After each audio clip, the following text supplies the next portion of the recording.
So guys, today we have got the question regarding Mussolini. Are we together? So the question reads, how justified is the description of Mussolini's rule over Italy as an inefficient dictatorship between 1920 to 1933? So now, the first concern about this question is to look for the keywords. That is, how justified Mussolini's rule over Italy and inefficient dictatorship. These are our key terms. So now, our question demands us to reveal that. Okay, you can write. The question demands candidates to focus on Mussolini's domestic policy. The question demands candidates to focus on Mussolini's domestic policy because we have this term, rule over Italy. Mussolini's domestic policy. Taking consideration that Mussolini's rule was dictatorship. Mussolini's rule was dictatorship and at the same time inefficient. So here, our term inefficient, it means that Mussolini's rule over France was poor, was passive. Are we together? Right. Then you write good candidates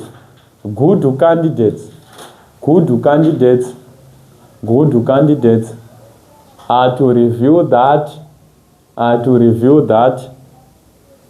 on the other hand, despite the fact that the rule of Mussolini was inefficient and dictatorship, despite the fact that Mussolini's rule was inefficient and dictatorship,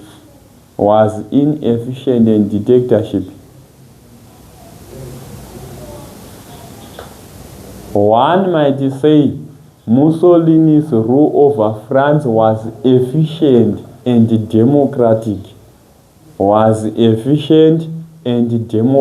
Which means we are now giving the opposite of this on the non-affirmative side.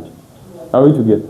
Right. So we are going to say efficient and democratic. Right. Now we have got the points that I've already listed here. We have got, whenever you are writing, either it's Napoleon, either it's whomsoever, when you are giving the rule or the room to explore the domestic policies of a certain individual, you must take note of the political issues, the economic issues, and the social issues. That is the political policies, the economic policies, and the social policies. All of them, when we combine them, we call them the domestic policies. Now, I just want to explain a few points. Maybe 1 point in politics, 1 point in economic, and 1 point in social. Then in this case, when you are saying that Mussolini's domestic policy was inefficient and dictatorship in terms of his political policy, one can take note of his concern about one party state is essential. So when constructing your paragraph, we have illustrated that in each and every paragraph you are concerned to review your point, your explanation, your supportive evidence, and your analysis. That is the PESA system. So in this case, we are going to say Mussolini's domestic rule over France was inefficient dictatorship, taking concern of his policy of one-party state. In his one-party state is essential, Mussolini was banning all other political parties.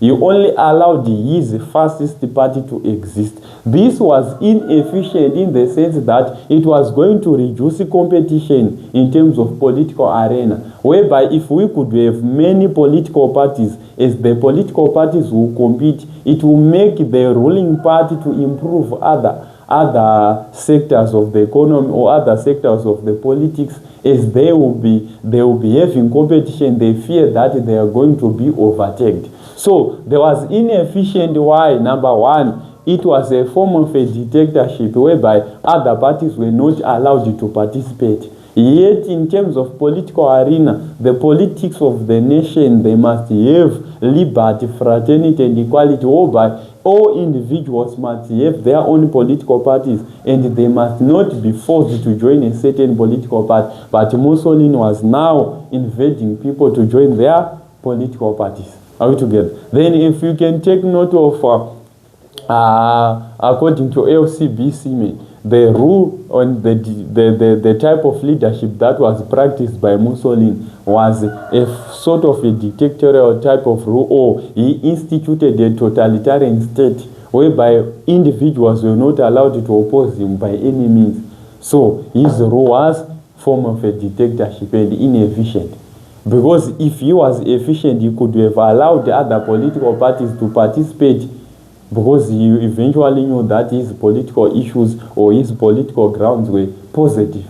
So he feared to be exposed because he was inefficient. So there were, of course, so many different issues to explain there. Then in terms of economic, we can take note of the Battle of Lira.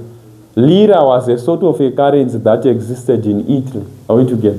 So when Mussolini introduced the Battle of Lira, he revalued the lira. But his Battle of Lira was inefficient. Why? Because the goods in Italy, the exports and imports in Italy, they keep on decreasing. And more especially in terms of his domestic policy, when he instituted the Battle of Lira, the Italian goods, many people started to restrict from Italian goods. Why? Their prices were too high. So as a result, it means that his GDP during his reign was decreasing, which means that the economy is suffering. Instead for the economy to improve, his economy was decelerating in terms of its policies. So inefficient and dictatorial. He was a dictator. It was a dictatorial type of leadership in terms of the Battle of Lira. In what sense? He was forcing individuals to accept this battle, while it was not efficiently working. Right. Then, in terms of education, we've got too many things to explore. In terms of education, we shall see that during the reign of Mussolini, what was he doing in terms of education? Teachers were forced to wear uniforms. He revised the curriculum to fascism. He revised the curriculum to fascism. Wow. So we have got 2 points to explain. You can explain. He was inefficient in his education policy. Why? Teachers were forced to wear uniform. He was forcing people. That's dictatorial. Inefficient. His inefficient is being reviewed. How? If you are instituting something positive, people could already accept it without force. Are we together? Then in terms of fascism curriculum, he was indoctrinating children. He was forcing children to believe that Mussolini is always right. This was his slogan. While least people must utter the words from their hearts. But in this case, it was a dictatorship method. Why? Because they were being forced to utter the slogan, Mussolini is always right, when they were doing their educational curriculum. And this violated the liberty and fraternity to all students or to everyone who was studying in Italy. So you were supposed to, each and every point you were going to give, you were supposed to review how inefficient was the police and how dictatorial was the police. Simple. Bon.